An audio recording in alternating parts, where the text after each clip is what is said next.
ঈদযাত্রায় ফিরতির ticket 30 তারিখ থেকে শুরু হয়েছে, ধারাবাহিকভাবে 5 তারিখ পর্যন্ত পাওয়া যাবে এবং 30 তারিখে 9 জুন তারিখের ফেরত যাত্রার টিকিট প্রদান করা হয়েছে।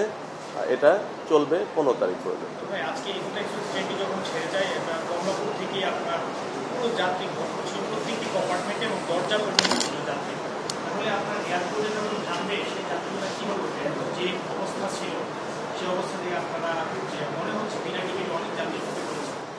আসলে একটা ট্রেন যখন ছেড়ে যায় তখন যাত্রী যখন ট্রেনে ওঠে তখন স্বাভাবিকভাবেই তারা দরজার পাশে দাঁড়ায়, কিন্তু ভিতরে কিন্তু জায়গা আছে। কারণ কি, আমরা তো অস্বাভাবিক হারে টিকিট প্রদান করা হয়নি এবং বিনা টিকিটের যাত্রীও স্টেশনে প্রবেশ করার সুযোগ নেই।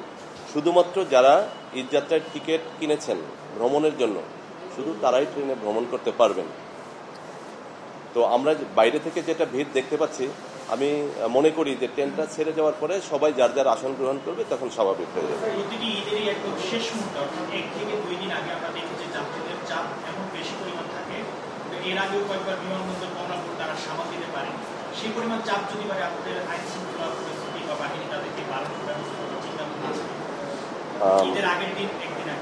আমরা মানে অতীত অভিজ্ঞতা থেকেই এবারের ঈদে আমাদের প্রস্তুতি যথেষ্ট আছে।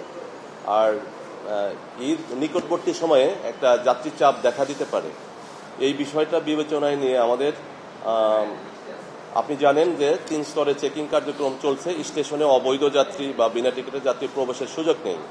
এছাড়া সাধারণ যাতে ট্রেনের ছাদে ভ্রমণ করতে না পারে, এই জন্য বিশেষ টিম গঠন করা হয়েছে। তারা বিনা টিকিটে ছাদে ভ্রমণ প্রতিরোধে কাজ করছে।